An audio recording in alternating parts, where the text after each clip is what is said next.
Hey everybody, welcome to this week's episode of the Going Somewhere podcast. I'm Steven, and today I'm joined by my friend Tom Stadum. How are you doing, Tom? Hey, I'm doing so well, seriously. I think the last couple weeks I've had so much extra pep in my step. It is springtime, and really what springtime to me is hope, and I'm just so happy. That's amazing. Springtime is hope and mud when you have a dog. Yes, and we have two of them. And yes, I've been just telling people, just don't go in our backyard. Just don't do it. Yep. Just don't do it. Same with every other dog owner in the world. I know. I was like, early on in my dog ownership, it was like, all right, I'm going to have the towel right by the door. Somewhere along the lines with kids, I just kind of gave up. It's just muddy now. Ditto. Yeah. Ditto. Yeah. The struggle is real. Dude, that's awesome. Why don't you tell me a little bit about your family, just kind of background? I know I'm excited to dive into kind of the topic today, but Who's Tom? Yeah. So who is Tom? So I am, first and foremost, I just am just a passionate follower of Jesus. I think at the core of who I am, I'm just trying to be like him and just to enjoy just every day and every moment with him. I'm married to my high school sweetheart, which you obviously know Camila well. I have two beautiful kids, Lucy, who's turning 3 next month, and Bodie, 6 months old, next week. We have 2 dogs. We're dedicated Northsiders. Okay. You know, we looked at, when we were buying our first house, we looked at one house in South Fargo, and I just couldn't stand the thought of going to different Hornbachers. And I just said, Camila, we're going back north. So Hornbachers, baby. Yep, I know. For those of you who aren't in the Fargo area, trivial as that is, is a bridge I could not cross. But Hornbachers does it in a way that nobody else does. I know. It's like it's bless them. And aside from that, I think, and people who know me, you certainly know me, and I've always taken a little bit of a different path in life. I am just at the core of who I am in so many different aspects is I'm just an entrepreneur as well. I know that I've been placed on planet Earth for such a time as this to create things, and in that just seeps into so many different areas of life, and I am so thankful. I just love who God has made me. I'm just obviously have lots of things I'm working on. I am just so thankful though to have the opportunity to work in a field where I can be entrepreneurial, have businesses, create impact, and do it for Jesus. I love that. And that's spread something his goodness. I've always, because it's not like we grew up together and you were at U of M, correct? Yep, That's for a couple years. Yeah, and so you kind of came in, I was friends with Camila, and then Tom came back. Tom and Camila had been dating for a long time, but just like the immediate impact that you make in a room, and just you're a light, you're a joy, and that. Your focus on the kingdom in your career path and just in your life is really inspiring to me from a close, afar. But no, so I just appreciate you, and I'm pumped to have you on as a guest on this podcast that who knows where it's all going, but it's been a lot of fun. Yes, I'm excited as well, and this is an interesting time to talk about this topic, and just in general too. I think the world has changed so fast. I think the world that we live in today is just fast paced, and to sit down in a room with somebody, have a conversation, this needs to happen more often. So props to you as well for Thank you. Taking really the time to do this. For sure. And the topic that we've been alluding is finances. Money.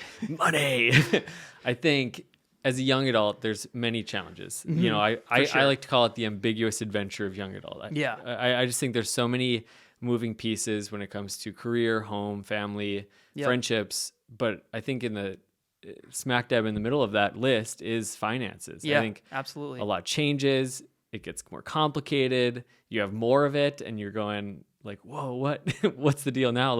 What are some of the things that you see and you've seen, especially in that young adult season with finances?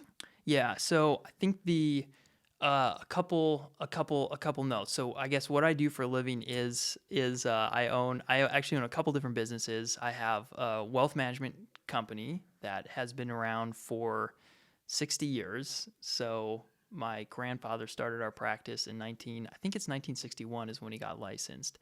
And my family has been helping. We just have a rich legacy in our area of serving people with their finances and with their businesses and whatnot.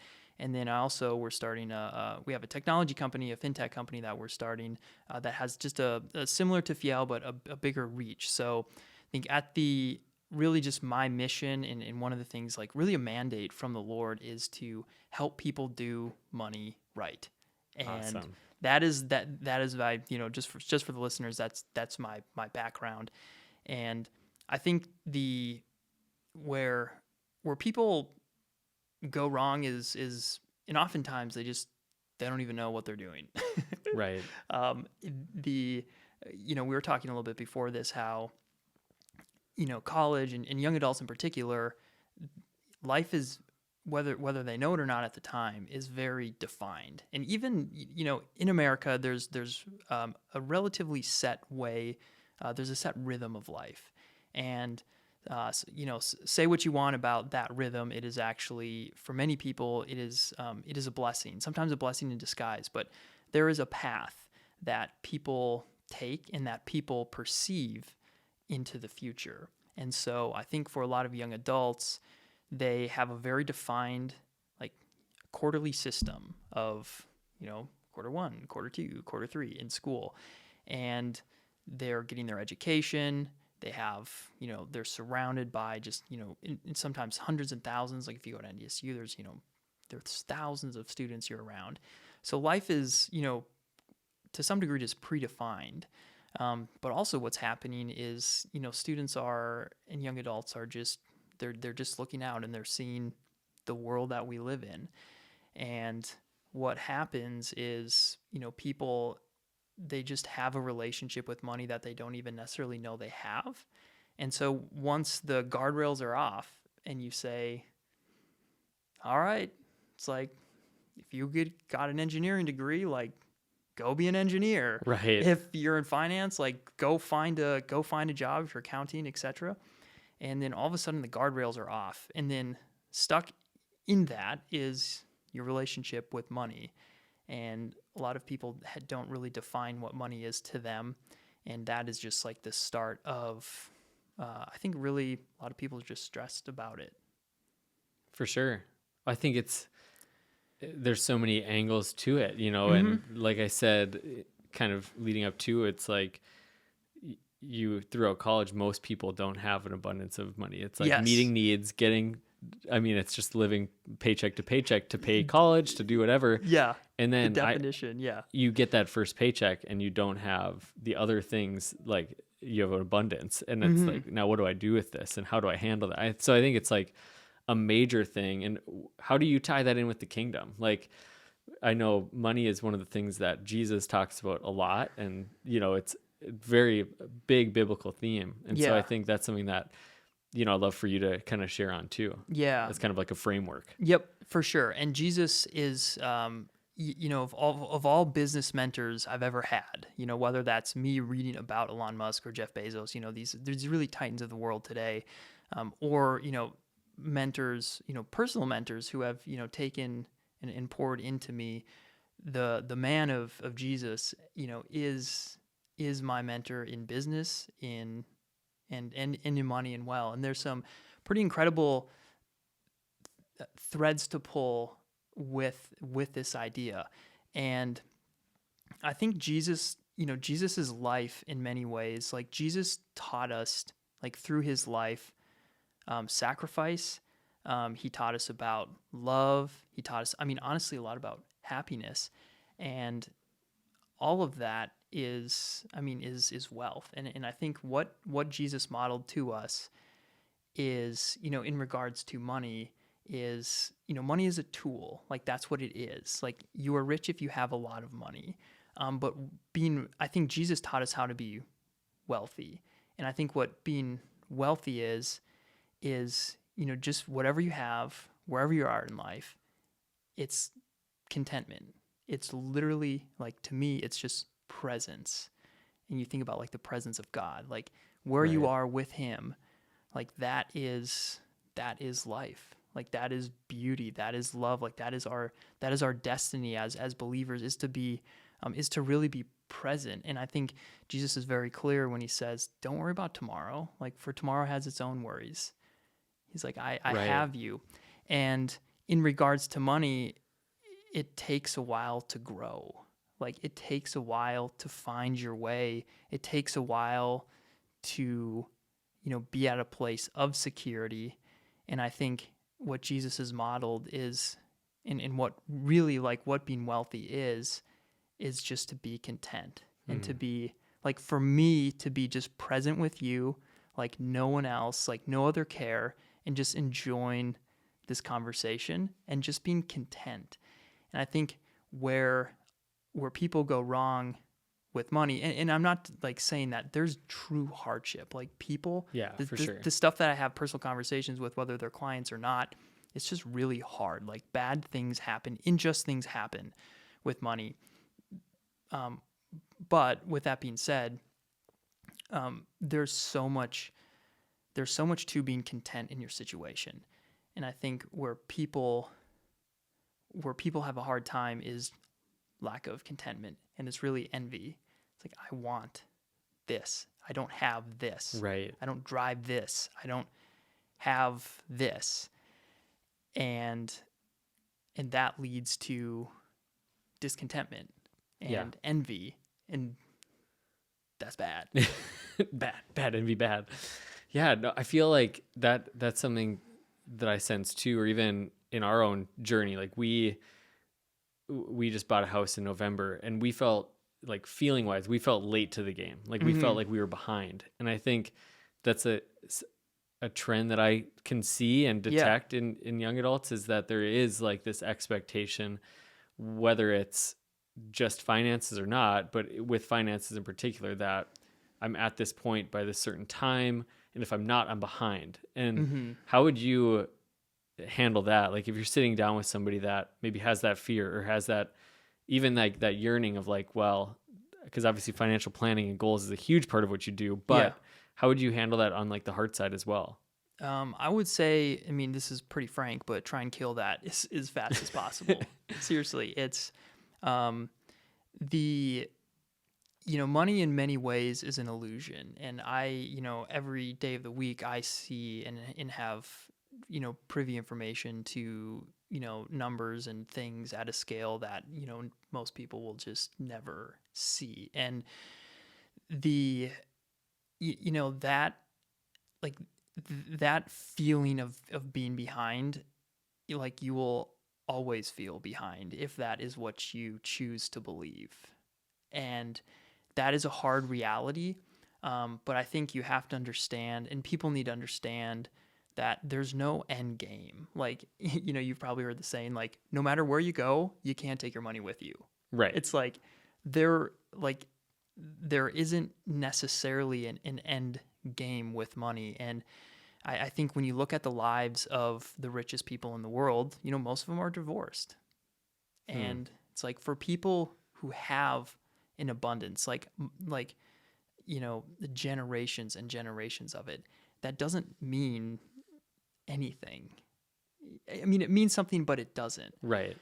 So the feeling of feeling behind, like, if that is a belief that, you continue to choose to partner with, you will always feel behind, because when you buy that house, you're going to feel, something inside of you that says, wow, I made it.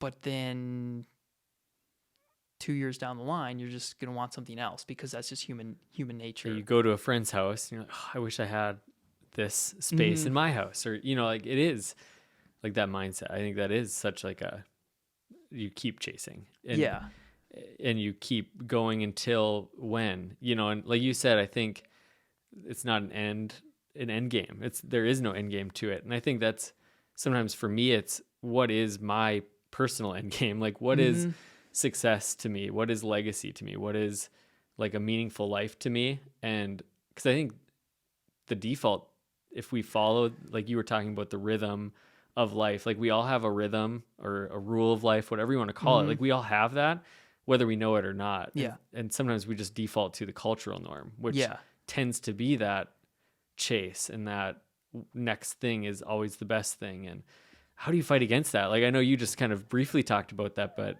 what else, or how would you handle that? Yeah. So the fact of the matter is there's the biggest companies in the world are constantly selling us stuff. You will just go, like when I drove here, I mean, think of how many banks, think of how many, I passed by a bunch of dental offices, passed by a bunch of fast food restaurants. Those restaurants and like everything is designed to sell you something. Right. Like we're constantly getting bombarded, like buy this, buy this, buy this, buy this, buy this. And that's just the world we live in. And it's just always going to be the case in a modern economy. So I think, we just have to understand, and I think as believers too, we just have to understand just our world and just understand, where we're at. And then I think, what I want to like how am I live my life is like, I want to control the controllables.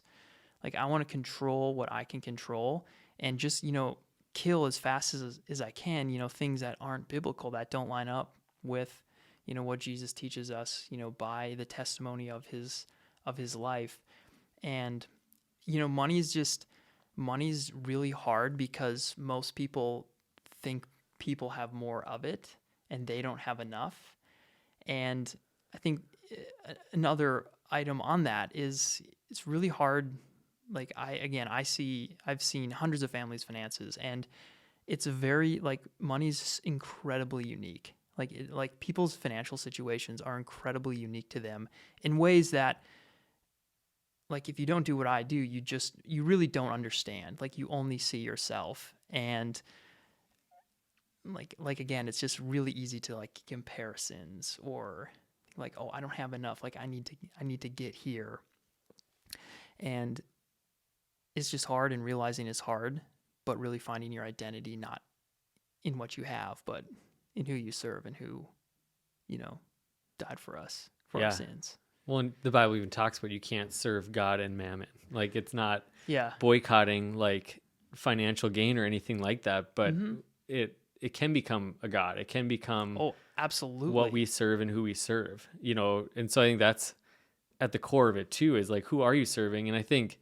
for young adults, sometimes I think that spiritual component gets left in the dust, because I think we tend to, as humans, compartmentalize. Yeah. We have like the financial portion, we have the spiritual portion, we have the family portion, when it all really, as believers, like it's holistic. It's like is spiritual. Like it all contributes to our discipleship towards Jesus. Yeah. And I think when we fail to understand that, we can live in a way that has money in its own lane and doing its own thing, and that affects the heart in a certain way.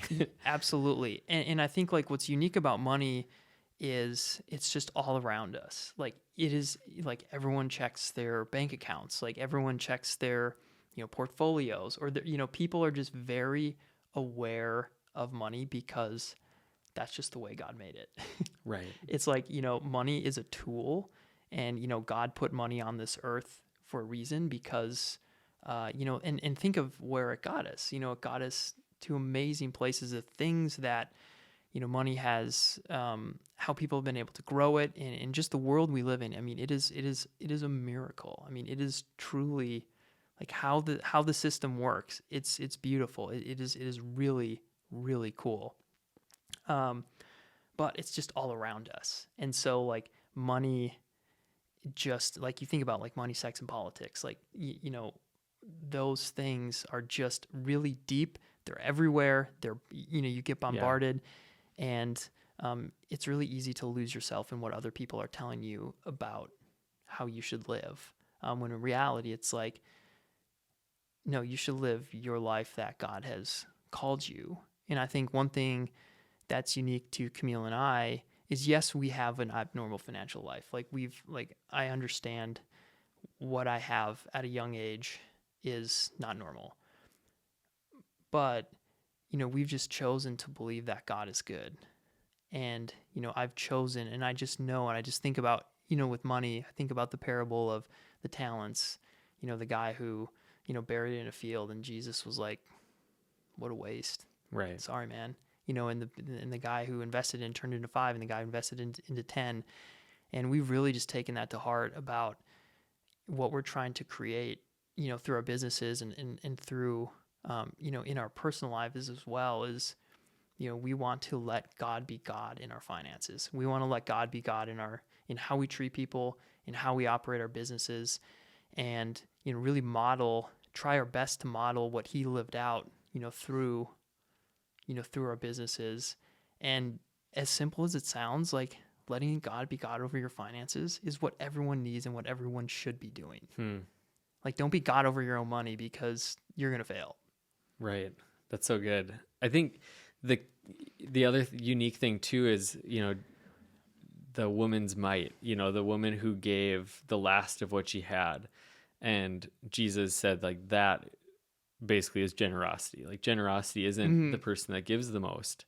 It's the person that sacrifices and gives, not when they can't or shouldn't, but she was rewarded for her tiny little gift because it was a sacrifice to her. And I think when you just look at the kingdom principles, it's oftentimes upside down. It's blessed is the meek, like the things that are rewarded in the kingdom of God are sometimes the opposite in like culture. And so I think you said wisely, like, we need to understand and have a pulse of what's going on in the world. Like, for sure, but we also need a pulse on what's happening in the kingdom and like what God has set out, and then let that be the culture that overrules is the whole part of the whole point of following Jesus. Yeah, for sure. And I think, and I was telling some college students, I was at the business school yesterday presenting to a class for some interns we're going to be hiring this summer.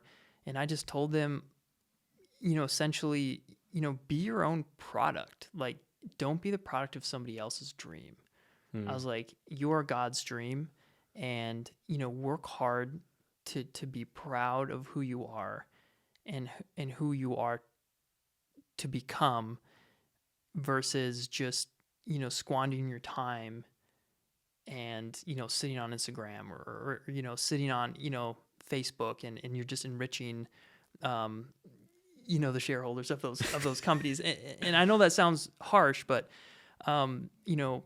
people just like in regards to money too, you have to control what you can control. And if you have a huge, life happens for sure.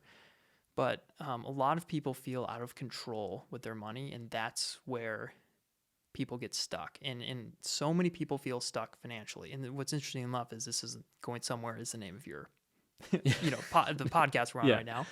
And, people need to figure out, and people need to know that's it's not God's will or his desire for you to be stuck financially. Right. It's just not. It's we're all supposed to be going somewhere. It's our relationship with Jesus is a walk. Paul says, run the race.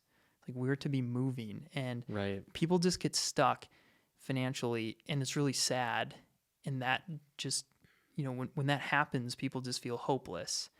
And when people feel hopeless, they just hunker down and they just don't move, and hope deferred makes the heart sick, and they just stop. They stop caring, they stop trying, they stop trying to make more money, or they're just, they lose. And one of the things about money too is the fruit of the Holy Spirit is self-control. And, with money, there's again, kind of letting God be God of your money, the being self-controlled is incredibly important. And what that looks like isn't necessarily being super frugal, by no means, but that is something that Christians and just people in general really need to know and understand is, take control. It's if you want to don't want to become rich, or don't want to make a lot of money by not being in control, because what you're setting yourself up for is just massive disappointment. And so many people are disappointed with their money as well, because they want to be X, but they're here, and they view that bridge, and it's just too far to cross, and then they get just hunker down and stuck. That's good. I know everybody's stories are so different. Everybody's starting point's so different with finances, but maybe just as kind of like a framework of what are some of the things that you would tell somebody that is maybe, again, it's all fluid, but is at a point where they feel stuck or they feel like, that new grad 5 years out that's trying to get their bearings straight with this? Like, what are some of the things that you recommend kind of being some first steps and things to practically do? Yep. So there's just some practicalities. Before the practicalities, it's incredibly important to know that your mindset about money matters far more than habits. Yep. Like, habits will just die. It's like, yeah, habits will just die, like, if there's not a proper mindset behind them. So I've tried to make my bed for like consecutive days, and I've made my bed 3 times in the last 3 years. So yeah, habits don't work all the time. I'm gonna have good habits. Like, well, okay, it's probably not gonna work, but right. That's the mindset and the heart matters so much, financially. And some people, and a lot of our clients are this way. They're just good with money, and they've done a lot of things right. And I think a lot of our clients aren't particularly abnormal people. They just have really mastered, I think, the self-control of really just saving money. So I think, practically speaking, for young people, we always tell them to, have a good mindset. Like, have a good mindset about money. Like, you can be unrighteous and rich, you can be unrighteous and poor, you can be righteous and poor, and you can be righteous and rich. Like, just because you're somebody wherever you're at, like, you can be holy or not. And so wherever you are, like, just choose holiness. And then, practically speaking, there's just a way the world works. There's just a way to make money. Very easy case here is, if you're a doctor, you're probably going to have some assets when you're 60. Right. It's like, that's a pretty obvious thing. Like, there's a way the world works, and you just need to, or people just need to choose who they want to become and who they feel like God has for them. So if you feel like God wants you to have money, or if generosity is on your heart, well, then just work to, make more money. Do things that, make yourself valuable in the workplace. Like, be good at making money. And then the reason having a large net worth, which that's really what wealth is. Like, income is income. True, like, being considered wealthy, not like of the heart, but, from what the world thinks, is owning assets. And what's hard about money is, first, you have to make it. Second, you have to keep it. And third, you have to grow it. And most people, like, if you don't understand those sequences, you don't even get to how you grow it, which is step number 3. Right. And so, from just a very fundamental, how you grow money is, first you have to make it. You have to be smart enough to, have what we call, a profit margin, like extra money to save. Right. And once you have that, you need to figure out how you're going to grow it. So I think if you think about running your finances like a company, most people, they just spend whatever's in their checking account. And that's like a general rule of thumb, no matter who you are. So, whether you're good at making money or not, you need to be able to go through those 3 steps. And if you're wherever you're at, it's being content with where you're at too. Right. It's both, Yeah. It is the contentment and the stewardship aspect of it too. And I think that's like an encouragement, I feel like, to somebody listening. It's identify maybe if the mindset needs to correct. Like, I'm like a journal person. So if I'm leaving this conversation, I will leave this conversation, I'll take a notebook and I will journal, like, what's my mindset on money and what needs to change. And then I'll do, like, where am I at? Am I having a hard time making it, keeping it, growing it? And what's the next thing that I need to do there too? I think first, just like self-identifying is huge too. And I think sometimes, and I've been here, it can just be so overwhelming. Like, when you get to a new season, like if it's, for a lot of college students, making it becomes easy to an extent, because now I Yeah. have a job, like I have a steady income. And then it's like, okay, now keeping it's challenging because my classmate just bought a car. Do I need a new car? Like they're getting a house, but they're only putting 2% down. Should I do that? Or like, there's so many things that, and so sometimes it can become so complex that almost like you default back to your default, which oftentimes is unhealthy, like mindsets and unhealthy habits. Yep. And I think that's part of like the challenge too, is sometimes if somebody's at the growing stage, it's like, well, there's 1,000 options that I can do to grow it. Like, what's the best one? So how do you handle somebody that maybe feels overwhelmed with finances and just like a current state with goals? Yeah. Yep. The world is incredibly complex. When you think about just what God created, it is unbelievably complex. One of the things that baffles my mind that I'm incredibly excited to learn about when we get to heaven is the universe is always expanding. And my question is, well, what's it expanding into? I was like, if the universe itself is like moving outwards and they can measure it, like what's it moving into? And yet at the same time, Jesus says, well, if you like, just come to me, and like my yoke is easy, my burden is light. Super simple. very, right. Very, very simple. So, when it comes to money, it's just keep it simple. It's like, it's really not that hard. It is incredibly hard, but it is incredibly easy. And, like choosing to partner with just the simplicity of what it needs to be, because it really isn't that hard. Right. So, and it's a choice. So like, I think what's interesting with what you said is, people are overwhelmed so they don't do anything. Like I understand, like I was really overwhelmed yesterday when I got home from work. I just had a bad day, lots of stuff going on, and it's just like I was overwhelmed. But like it's important to realize, particularly with money, that like you are partnering with, in many cases, what that actually is anxiety. And we just know that it's like cast your cares on him. Don't be anxious about anything, but in everything. Make your, make your, what you are looking for to God. That's what Paul says. So it's focusing on the simplicity and not getting stuck. Right. Like keep moving, and whatever that looks like. And how I've personally lived this out in my life, and one of the reasons why we have what we have is I just don't quit.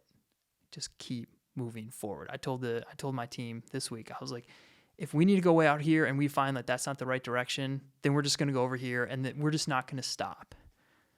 And so much of this too is about faith. It's like, doing this walk well requires faith. And it's like with money, it's like just keep moving forward and just trust that the Lord is going to guide your steps. Right. Yeah. It's like, I'm just keeping, like, just keep saving. And if you want to buy a house, just keep saving money. Like, keep saving money.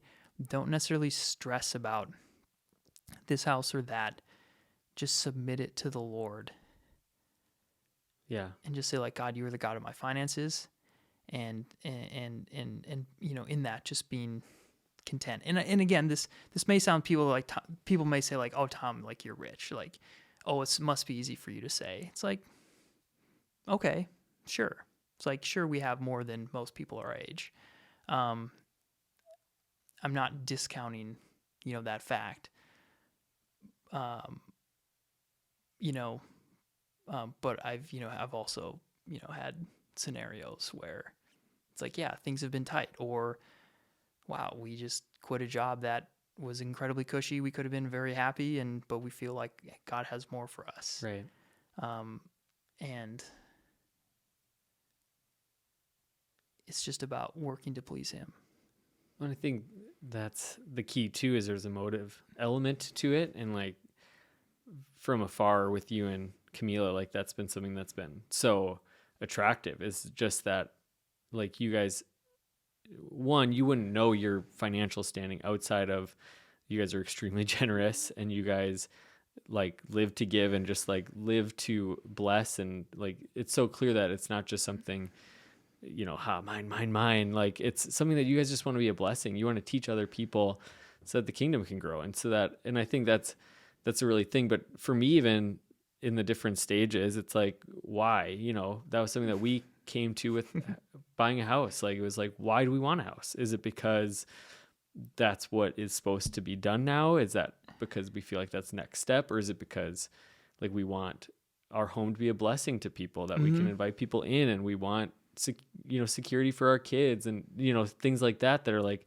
those are things that we desire for our children to have, and a neighborhood to love and invest on. And we've just seen that as spring has come, like neighbors congregating outside again, praise God. And so I think even just like vehicles and I think budgeting is hard for some people, because sometimes to face reality, like I teach on time management sometimes, and I use like financial analogy all the time, because we have to first print out the bank statement and circle the areas that maybe are tripwires of like, oh, I spent a lot at Starbucks. Or, like sometimes we just avoid the pain. And I think that to me is sometimes with finances and everything, there's like a pain aversion that's natural in human existence. But sometimes pain is good. Pain is also what allows us to change, and it allows us to go back to Jesus for relief and support. And, but I think sometimes that it's just the avoiding of pain that produces bad mindsets and habits sometimes. So pain aversion in money is real. And a lot of people, I think, are afraid of those honest conversations of, oh my gosh, we're here. And again, that is people, I've just come across so many situations with people where they find themselves and they ask, how on earth did we get here? And it's scary. And even the world we're living in right now is just, it's scary. What's happening in Ukraine is scary. There's just no question about it. And I think when you bring it back to, just seeing your personal finances and you ask, gosh, how did we get here? This hurts, or we blew the budget, or we made this major mistake. I think what Jesus would say, and I think what he does is, when he asks for forgiveness from Jesus, he just doesn't remember it. And I just remember hearing this testimony of somebody, I think it might have been a pastor in South America, maybe Brazil, and this pastor did something wrong, and he repented, and I think, but he always felt like this guilt. And I think Jesus came to him in a dream, and this gentleman asked Jesus, I did this, like how can you love me? And in the dream, Jesus said, I don't remember what you're talking about. Like, boom. Yeah. And I think the story there is obviously he says, he casts our sins and really our mistakes, like our fall as humans, as far as the east is from the west, which is it's eternity. And he chooses to just forgive and forget. And obviously on earth we have, scar tissue that we just can't, like those memories will be with us. And when it comes to money and just that pain, it's just don't find yourself in a situation and then just shame yourself to death. Don't condemn yourself. Don't just, pull the knife out after your mistake and then just stick another one in. That does nothing for your finances. It does nothing in your marriage. It's like, okay, this hurts. Let's move on. Right. It's a new day tomorrow. Let's get better tomorrow. That's one of the reasons why budgeting is hard, by the way, and why, we're starting a new company to address some of these issues, because what happens with people on a very practical note is they blow their budget and they have a conversation with their spouse. Well, honey, we blew our budget. And then they're like, oh, well, that happened in the past. Okay. And then just cycle. Because the problem isn't like if you're just consuming information about yourself that's already happened, it doesn't really necessarily help change your behavior, if that makes sense. Yeah, for sure. So a lot of these, practically speaking, these tools are just, the reason they don't work is because, again, once you blow your budget, like, well, okay, I blew our budget. Let's get better next month. That doesn't the core issue is solving the mindset. Right. Well, one of the alternative titles to the podcast was going to be One Small Step, kind of going off the idea of one, like being a young adult feels like you're learning to walk on the moon sometimes, but also for sure, it is just one small step. And I think that wherever people find themselves, if they blew the budget, if they don't have a budget, if they, if they are totally mystified by money and like, what is it? I think that's just like, what's the one small step I can take? One of the questions that I was kind of thinking on was, you've talked about there's information that you're privy to, and you see people's clients' financials on a daily basis. Are there any trends that maybe stand out to you of like things that maybe if more people understood or knew, it would maybe change the way that we think or the way that we handle finances? For sure. This is going to be a somewhat depressing answer, but I think the biggest trend that I've seen, and again, I'm coming up on 10 years doing this, is people are just broadly speaking really messed up. And it really is sad. I think what we've gone through the last couple of years, particularly in COVID, has really, shaken the foundation of many people. So I think one of the trends that I'm seeing, and I actually told this to a major financial advising publication last week, was the biggest trend I'm seeing is that people are just really hurting right now. They're hurting with their money, but even more so, they're just hurting. There's been lots of people have just stopped going to church, and that is scary. It's scary for those people who stopped. Like, that is a very foundational piece, and people's foundations have been shaken. And then now 2022 has been, very hard. There's a war going on right now, and there's, somebody is dropping bombs on people who just want to have a quiet life doing whatever they're doing. That is fundamentally scary. So the biggest trend I'm seeing is just people are just in a weird spot, and just for people to acknowledge that they're in a weird spot and that the answer isn't government. The answer isn't money. The answer isn't cars, or the answer isn't blame it on inflation. The answer is Jesus. And that is the biggest trend. I could talk about technology. I could tell you about tech stacks. That I could tell you about startups. And it's like, no, the trend is the human condition. And people need to understand their human condition. People need to have an honest conversation. One of the most profound things that I've remembered in my 20s was my brother-in-law told me, Tom, get used to having honest conversations with yourself. And just the importance of telling yourself the truth. And really that truth comes from the Word of God. And that truth is letting the Word of God mold you and shape you, and constantly pouring into yourself just the Word of God. Yeah. The word that moves you, like getting into the culture of the kingdom. And people, that's not the reality for a lot of people. And that just invades into their relationship with money. And they're just, people are just looking for different avenues to find identity. And that's what we talked about at the beginning. And so the trend is, wow, how do we get here? The answer is Jesus. And then once we, have agreed on that, and just in our own lives, just with our money, it's just day by day, step by step. Yeah. You can't double your net worth in a day, but you can choose in your mind to say, okay, this is a path I'm going to go on in Jesus' name. Help me get there, God. It's so good.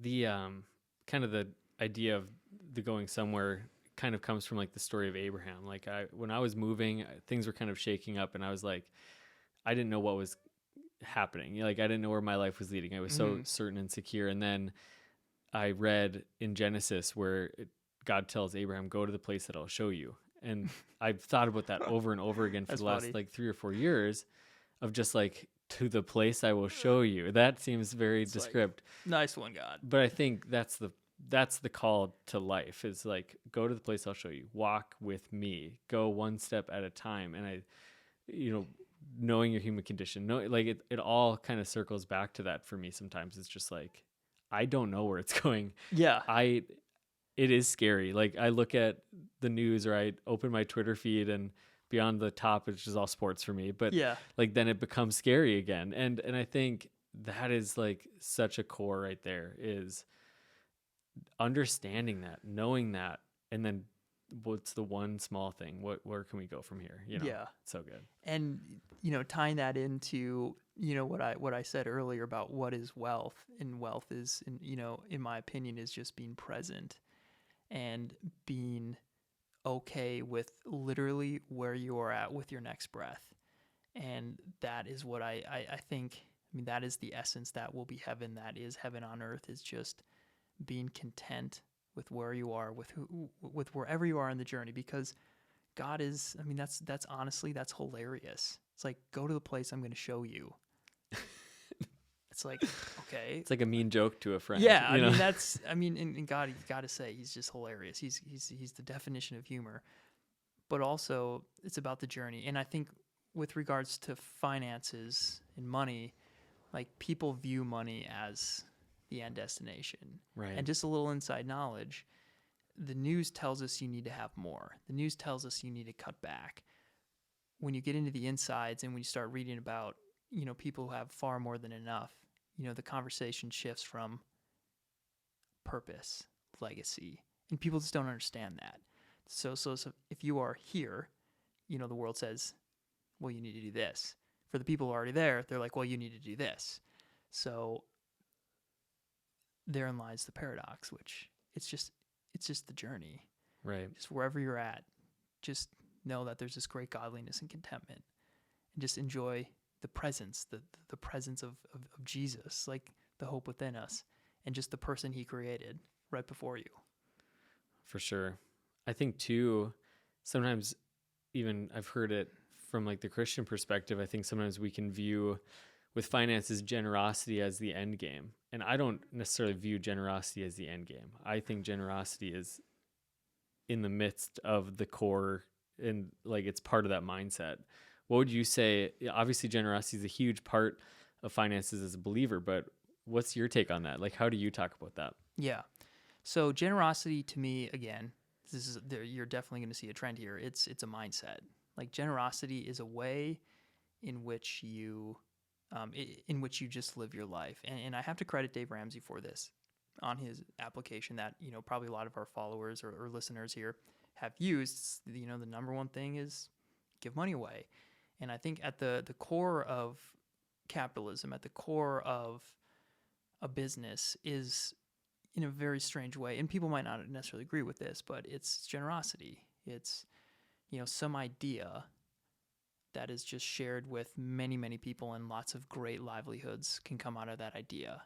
And that inherently is generous. Right. And it's sharing in the prosperity of a valuable idea. It's not hoarded by somebody.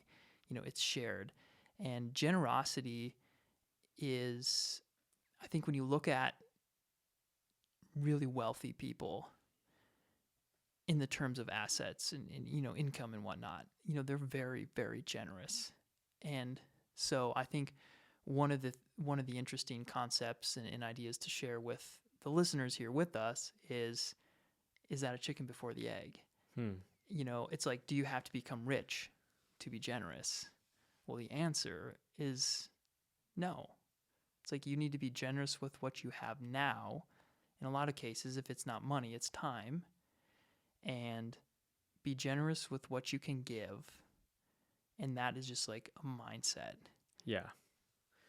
I think to have the idea of like, I'll be generous when, is the opposite of generosity. That is based on like, well, I can take care of everything else, so then I will maybe have a little left over. But generosity is giving even when it hurts. It's giving of something that I own for the betterment of somebody else, or whatever a true definition of it is. But that's something that I've viewed it as, is like, if we wait till that point when it makes more sense to do it, we won't do it. Like it's something that for sure is for a sure. hard thing that has to build with us, you know? And I think that's challenging to understand, especially when because like there's a difference when you're looking at a bank account and you've got $500 worth of expenses and you've made 505. It's like, oh man, to part with that 5, what if I need that 5? Yeah. And then it changes throughout. But if we can part with that 5 and maybe give 5, 10 more, trusting like God's going to cover it, if following like a more biblical principle too, you know, from the Old Testament on, the tithe, the 10%, like there's so much there. It's like, it wasn't just to get the church rich, you know? Yeah. Like that wasn't the point of it. God was doing something in our hearts, you know? Absolutely. It's something that accomplishes many different areas. And I think, you know, I've had so many, you know, just financial miracles, you know, where we've given and something crazy. And I don't want to go on here and say, well, if you give money away, you know, God's going to give X amount back. It's like, no, that's not the purpose of it. I think God rewards those who live in faith, and generosity is just another word in some cases of just stewardship. And when we realize that our lives are not ours, like our money is not ours, like my businesses aren't mine, like I'm just here to steward them for such a time as this. And I was telling some friends earlier this week, I was like, you know, it's one of the best things about parenthood is when you realize that the kids, like, yes, my kids are my kids, but really they're God's. And I'm responsible for them. I will be the best dad I know how to be. But at the end of the day, it's like, I know Jesus died for them just like he did for me. And therefore, I'm going to let God be, like, move in their lives. I'm not going to lord over them. I'm not going to lord over my money. I'm just going to let him be God. And I'm just going to commit to a lifestyle of faith. I'm going to commit to a lifestyle of going big, knowing that God is bigger. Yeah. And that is something that, you know, with regards to finances and generosity, is, you know, people need to know, just go for it. You know, just go for it. You know, be generous, start a business, let God be God. And if you're in a career that isn't like that, where you can't just necessarily just start a business, like a nurse, for example, well, just be content in your situation and just let God be God. For sure. So good. I'm pumped. I want to have you back on if you'd be willing to for sure carry on these conversations. I think it's I think there's a lot of things that are striking a chord for me, and I think for many others. So I just appreciate you being here. But there's one question I always ask, and it's this: is if you were to give advice to 20-year-old Tom, what would it be? And this could be finances or not. But like, what's a piece if you had the opportunity to look at Tom in the face, what would you say? I had a hard time. I was one of the many who had a hard time after a couple years after college, and life was good, but life was different than what I thought. And I wish I would tell myself, you're going to go through hard times. You know, don't fear the hard times. You know, don't fear those, because what God has in store for you is so much better than what you could ever have imagined. So that's what I would tell myself is, you're going to get just slammed by life. But where God has brought me from my lowest of lows, to God be the glory, man. Yeah. Like, he is so faithful and so good. And Camille and I and my family and just those in our lives and just our businesses, like, we're living in the land of plenty of goodness. And it's really fun. It's really amazing. That's awesome. Dude, I love it. Love you, man. Appreciate you. Likewise, man. Being on. Any final words for our listeners today? Anything that you want to leave them with? I would just say, you know, don't overcomplicate it, and just don't quit, and just enjoy your family. If you have kids, hug your kids. If you have a wife or a husband, tell them you love them.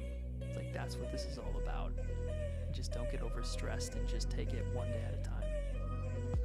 Amazing. Well, thank you, Tom. Thanks for being on. Thank you, everybody, for listening today. I hope there's something that you can walk away with, and I'll do a little outro or a little conversation after the conversation for you. But Tom, appreciate it. Until next time. Likewise. Hey, have a good one, man. Hey, appreciate you.